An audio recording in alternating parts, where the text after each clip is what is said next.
وقل جاء الحق وزهق الباطل إن الباطل كان زهوقا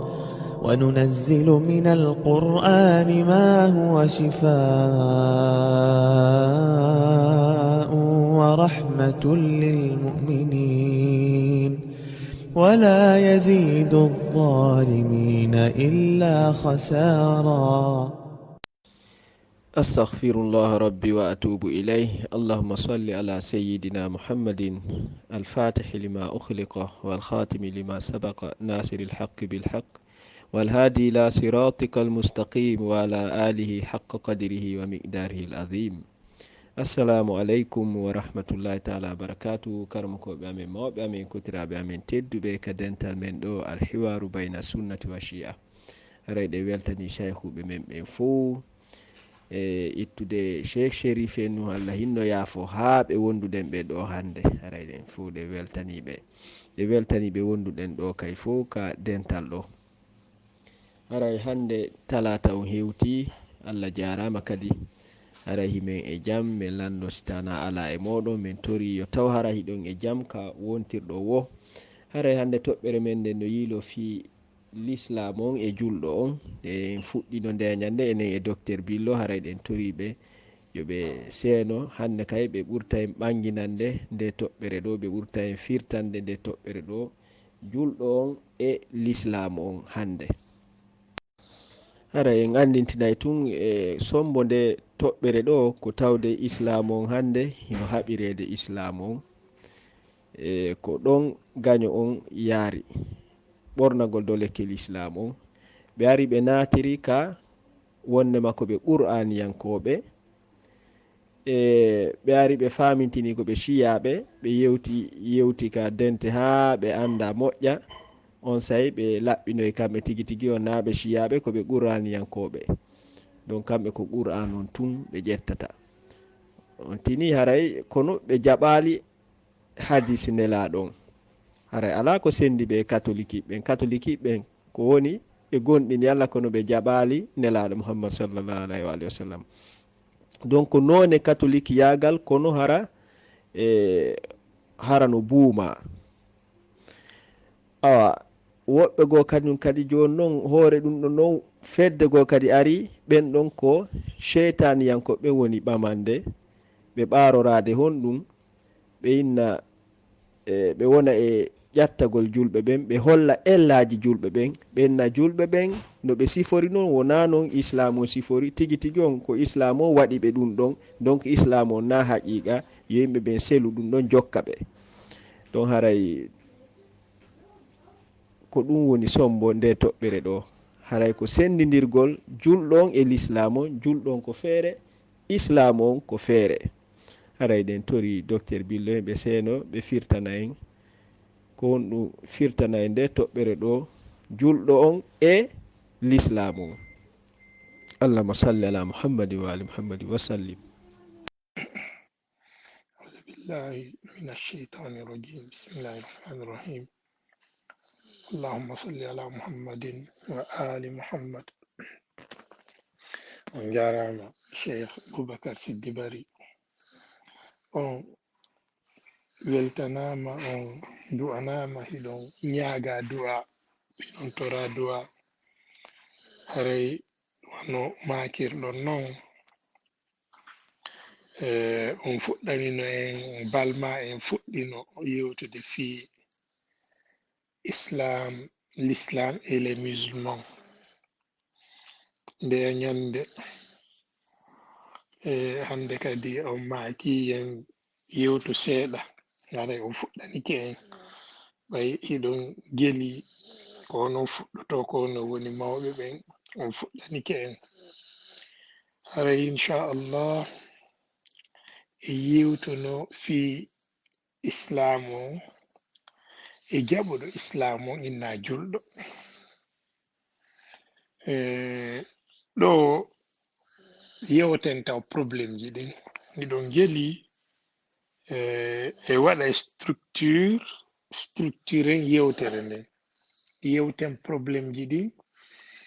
non waɗoyen proposition de solution. Harda kadi yewtugol ellaji ɗin tun yewta ellaji ɗin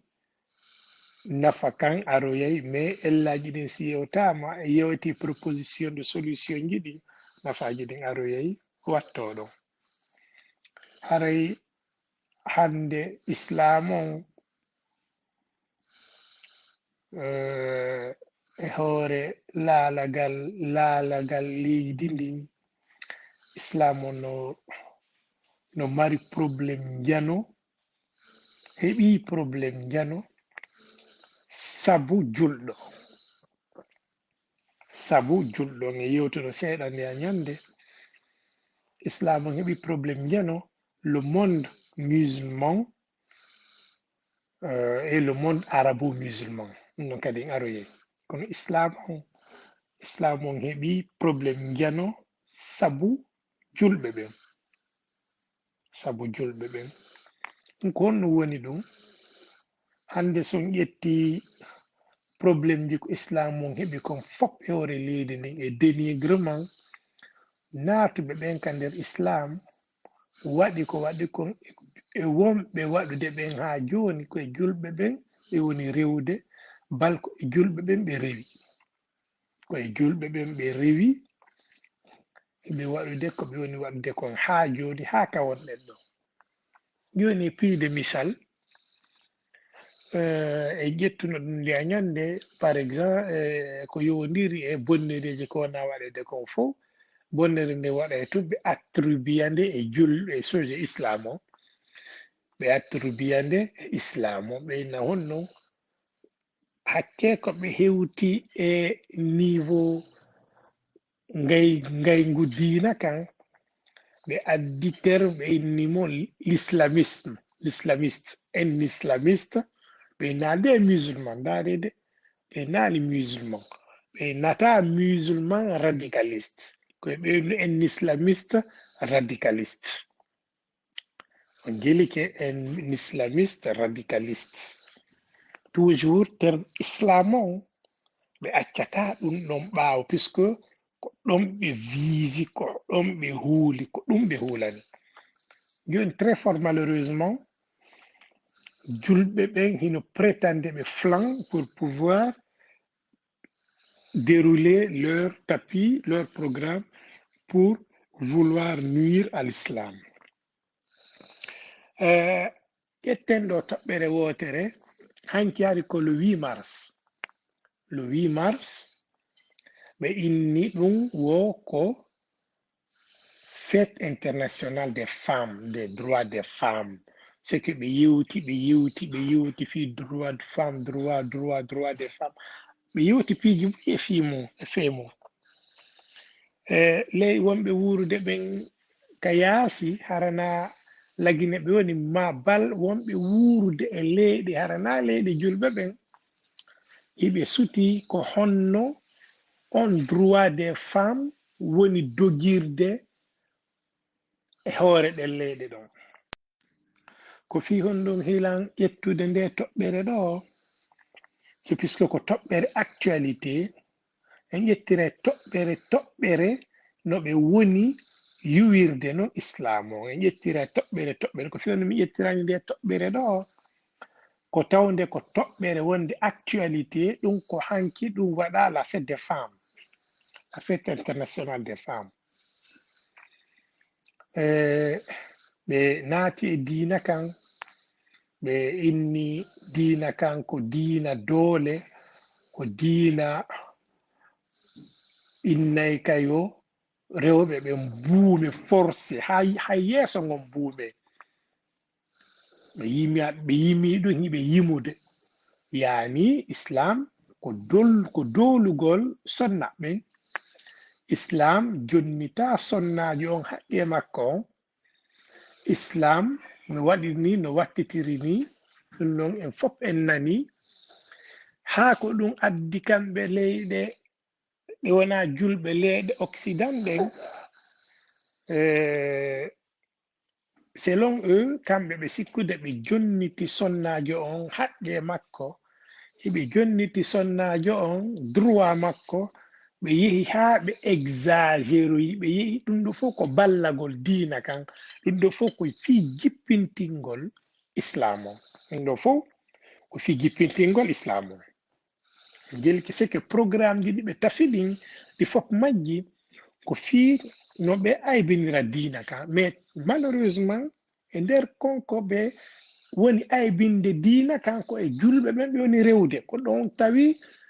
probléme on islam on e julɗo on e yewtay ɗum noon ko e julɓe ɓe woni rewde so ndaari programme ji ko ɓe waɗi ɓeyni droit des femmes comme fof surtout occident on taskike ɗi on analyse ɗi kamɓe ɓe yehi haa e niveau ɓe hewti e niveau kamɓe occident tawgol an gorko on e sonnajo on hiɗon fota ter ka dewgal hiɗon fota ter e jogagol dewgal ngal on gelike ɓe hewti e niveau ji e fii suddiɗo on tawata extraordinaire joni nde ɗe wola fii ɗum no fotuno hara sai ko huɓe ɓen ɓe nototo ɓe wallito e toɓɓere nden fii honɗum so on ƴetti islam on hakke ko islam teddini fii sonnajo hakke ko islam teddini jonniti sonnajo haqqe makko e valeur makko allah lanɗo ƴetti ka nder qur'ana innitiri cortewol gumo cortewol ngol o innitiri ngol sonna ɓen suratu nisa fewndu allah waɗayno ɗum fewndu on qur'ana jippoto hara no wondi e fewndu on qur'ana jippi wondude e ngol cortewol suratu nisa'i porto ɓen hari ils étaient l'âge hari hiɓe seke hari ɓe tan mode de vie maɓɓe fewndino on sumati on ko mode de vie archaïque kono fewno on sumati hari islam findini julɗo o hari islam findini julɗo on hari islam findini alhaali julɗo on ko honno o wawata jogitorde ko honno o wawata e honto fii sonnajo on ko yowdiri e haqqeji sonnajo on ko ndeɗo toɓɓere en tawnorde ka yewtere puisque ko toɓɓere actualité en deuxièmement ko toɓɓere tawde hiɓe gollitirde moƴƴa fi yuugol islam fi jasingol islam kañum occident wonɓe yuude islam on ɓe rewa e julɓe ɓen ɓe yaltini côté archaïque côté barbare côté sévisme islam on ɓeyni ɗum ɗo kaka islam woni yani ɓe rewi e julɓe goo ƴetten exemple arabie saoudite fedde buumude sonnajo on nden nde buumi nde waɗi ɗum noon kadi obligatoire nde voilà yeeso ngon ko ya buumu c'est obligé c'est comme ça et c'est comme ça ne se négocie pas ça ne se discute pas gelike joni kamɓe occident ɓe rewi e ngol laawol no ɓen niveau ko maltraitance rewɓen ko maltraitance ko sifa ɓe yewti piiji buy joni jannguɓe qur'ana on ɓen jannguɓe islam on ɓen ɓe yehi haa ɓe waɗi recherche ji ɓe yehi haa e niveau ka ɓe tawata hiɓe ittintini buumugol yeeso suddiɗo on ka nder diina hiɓe ittintini buumugol yeeso suddiɗo on ɓe inni honɗum si ko newe ɗen e yeeso ngon duwa yaltude si suddiɗo o wattike koye newre nden newe ɗen ɗiɗi e yeeso ngo on gelike joni recherche ji waɗama ha hewti on niveau kono fii kala ɗum ɗo yaltiti yewtama fii mum wawali yaltitande kañum occident ɗum wawaka waɗa puisque ɗo gandi ko monde médiatique wonɗe on fewno ɗo ko monde son fa la communication joni communication on ka buumugol ɗa fooli communication innuɗo sonnajo on newe juuɗe ɗe newe ɗen ɗiɗi e ko watti e yeeso ngon no haani yaltude e makko si o saɗɗi si o wattake konki gelike joni ɗum no waaka yaltintinede ndaare tun koloke giɗi ma ndaaron piiji ko nande tatawa e mum hakke hiɓe añi diina kan julɓe wonɓe wuurude ɓen ka hoore leyɗe maɓɓe kañum occident ɓe yehi ha e niveau ka tawata ɓe wawi votude sariyaji luwaji ka assemblée nationale maɓɓe wonandema debbo hana hay tiggagol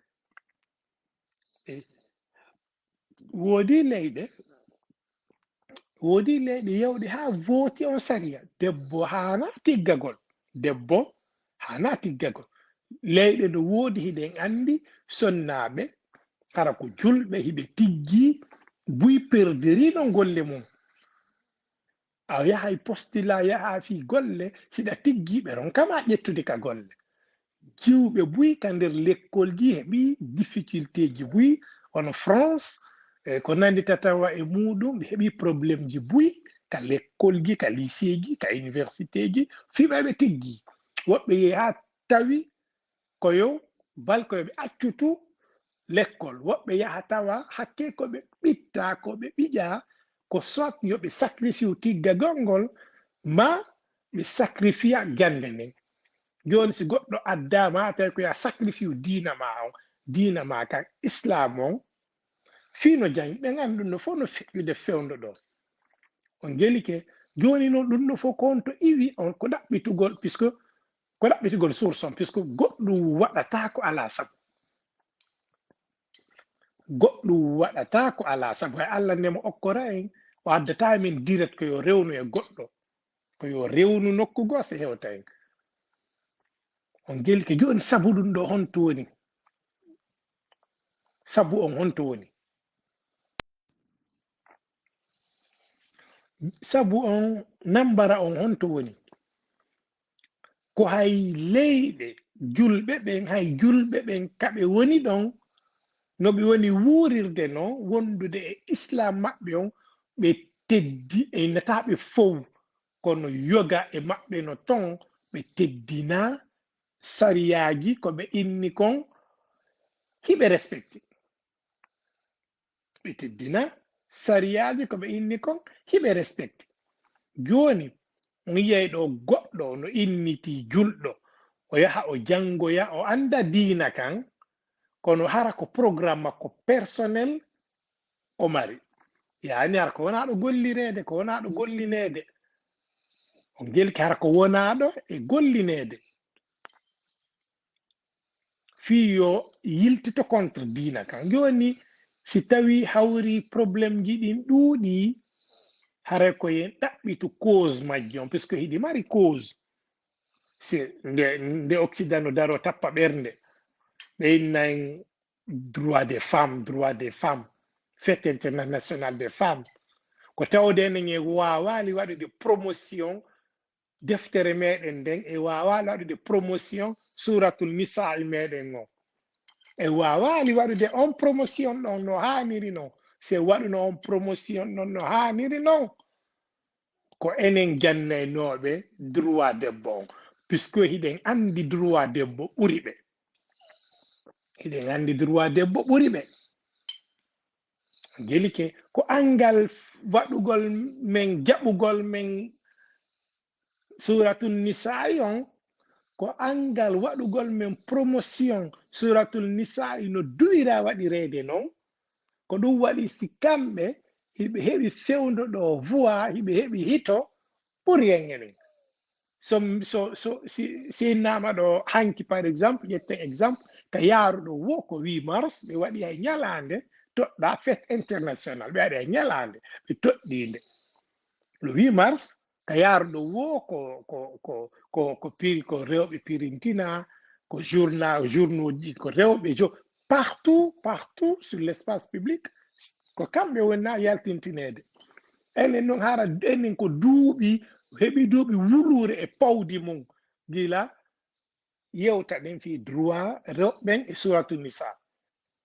kono c'est que e waawai waɗude promotion meɗen o e waawali harala hiɗen attiɓe finude ko honno attortoɗa goɗɗo finude o attoma kanko yeeso o wona yeeso yani a attike mo a fini a fuɗɗike seppude o ara hewtitoma o fiɗɗitoma o yaha yeeso hara kadi ko ya jeejumo fi yo habboma ma ya jeejumo fi yo reconnaisse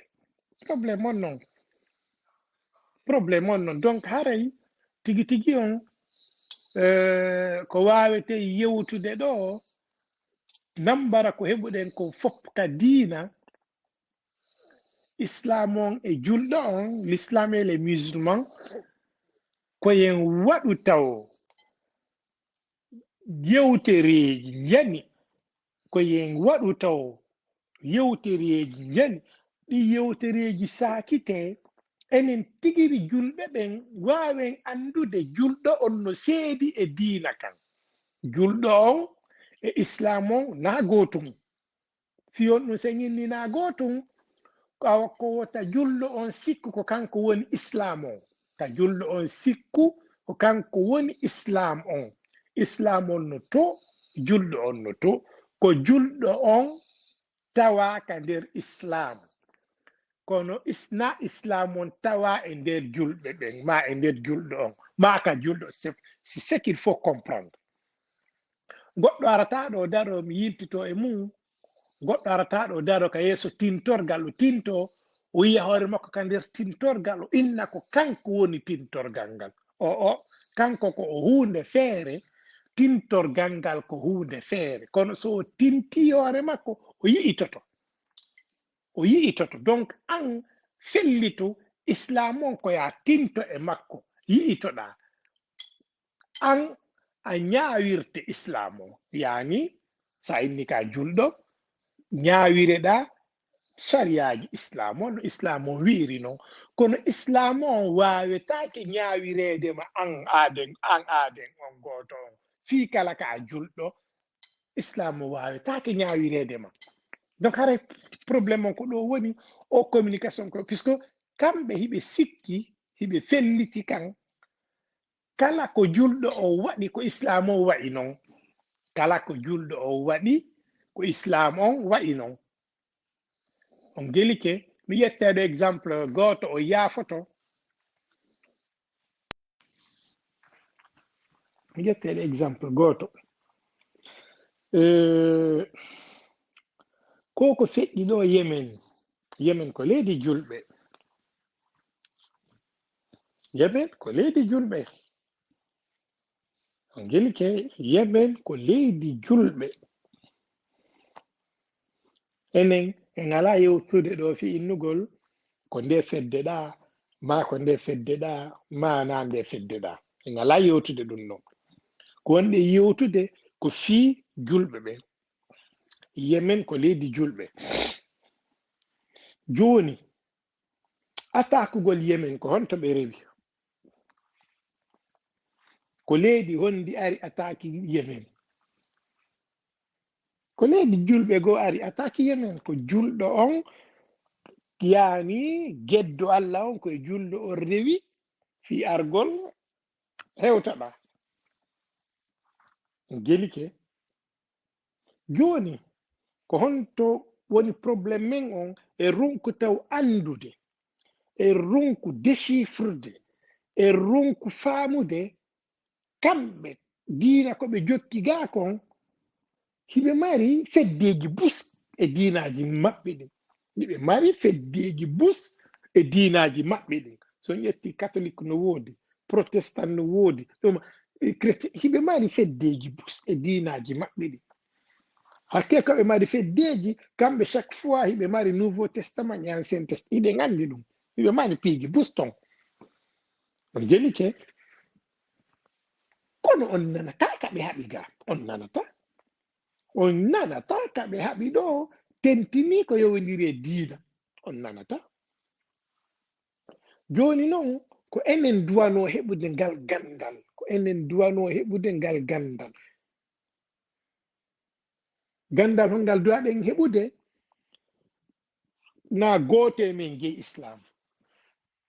islam on na gooto e men jeyimo. Hiɗen fota terka nder islam, hiɗen fota ter e nder makko. ɓurɗo ka nder islam wo ko ɓurɗo hulde rewa Allah on, kon ɓuri ɓattade Allah. Sina ɗum hiɗen fota ter e nder mo. Joni an a julɗo, a inni ka a julɗo,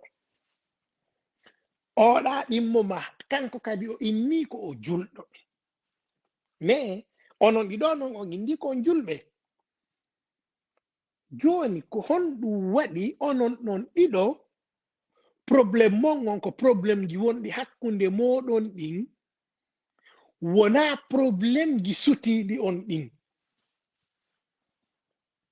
na probléme ji fewtuɗi on ɗin. On ala fewtude probléme ji fewtuɗi on ɗin, ko hakkunde mon wonno ɗaɓɓude probléme ji, ɗaɓɓita probléme ji kon hakkunde mon, ɗaɓɓon solution ɗum non.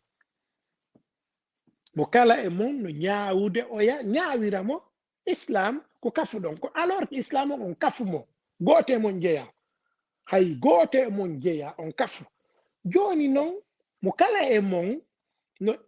irtude probléme ji ɗimmo mum on ya jonna gaño on. Ɗo yo onon ɗon ɗiɗo on jogodir fewton probléme joni ɗi ardi ɗin e hoore mum. On gelike hiɗon andi hiɗon o yaafoto noon julɗo on no waywa honɗum o yaafoto noon na julɓe ɓen fof, so yewtiɗon ni ala inde julɓe ɓen fof, kono hande no wuurirɗen noon julɗo on ka makko ko innete julɗo on e sengo makko ko woni wuurudude e makko kon, ndaare de ko yewtere wonde très important. O jaasi julɗo on mo ko wonɗe wuurude kon fewndo ɗo e probléme ji entre les musulmans et tout ce qui s'ensuit par rapport à l'islam e julɗo on. Julɗo on ko teddi ka makko kon fop o jaasinay, ko teddi yaani e ɗimmo makko on tuma fuɗɗi teddude o jaasinamo, yaani o jaasintamo tan ko mo jaasi, kono ka o fuɗɗi teddude ɗon ko ɗon o fuɗɗotomo jaasinde. hara mo jaasini mo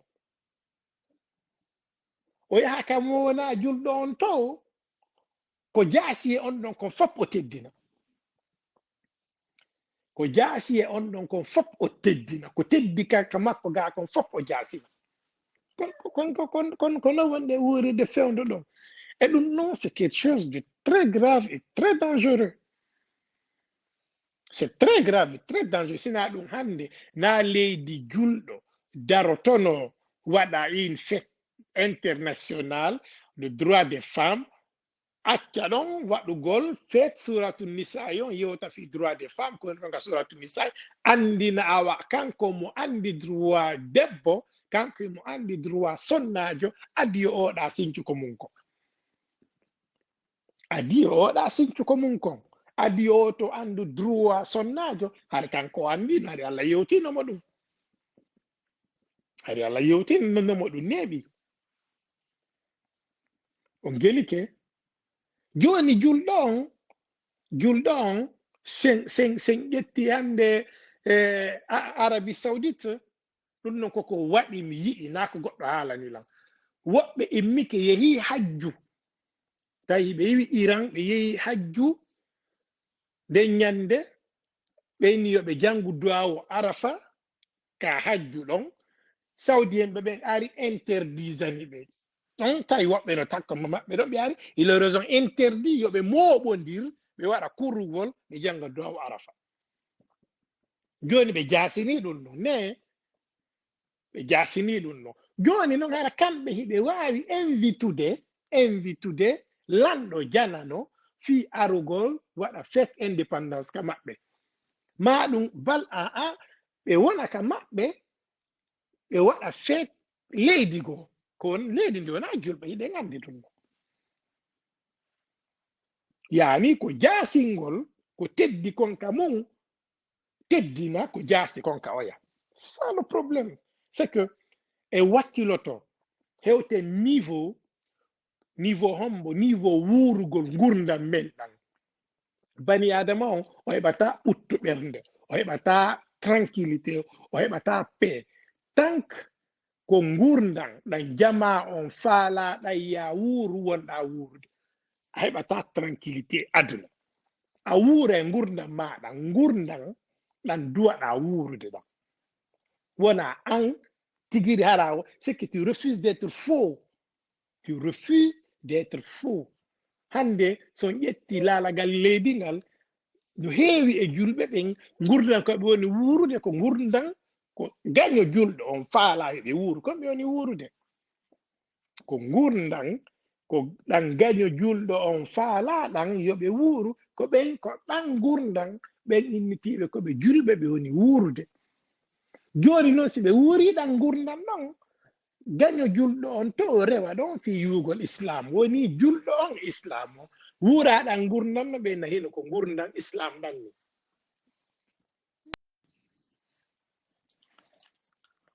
haray ko beni taw julɗo on o jaɓa wuurugol gurdam makko ɗan o jaɓa wuurugol gurdam islam ɗan. C'est ça le point le plus important. Il faut vivre ce que wuura gurdam islam ɗan harana gurdam ɗan gaño islam on faala ɗan ya wuuru wonɗa wuurude geɗi ke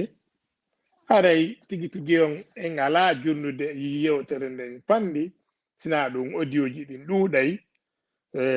inchallah en artoya e toɓɓere nden e saaji arayde ɗin ko andintinten tun ko tank en accali jaasingol ko teddi konka meɗen teddinen ko jaasi konka gaño meɗen on e wawata wuurude gurdam ɗan duwaɗe wuurude ɗan yani ko ɗon gaño on rewata fi aybingol ko teddi konka ma puisque a jaasini ko teddi konka ma a teddini ko jaasi konka makko o rewa ɗon non o ara o aybina ko teddi konka maɗa on gelike o rewa ɗon o ara o jaasina on gelike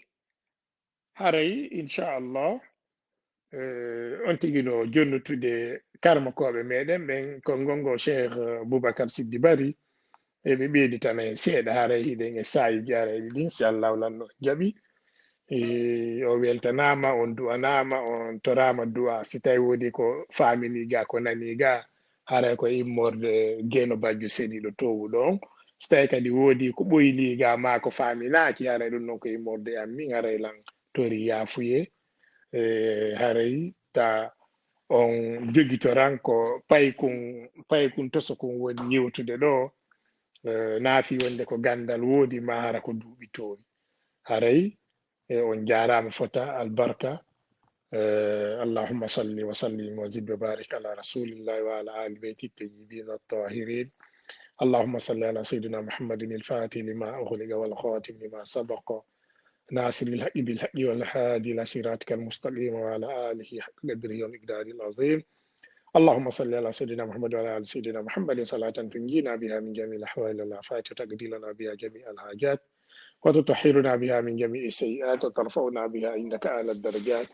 وتبلغنا بها أقصى الغايات من جميع الخيرات في الحياة وبعد الممات إنك على كل شيء قدير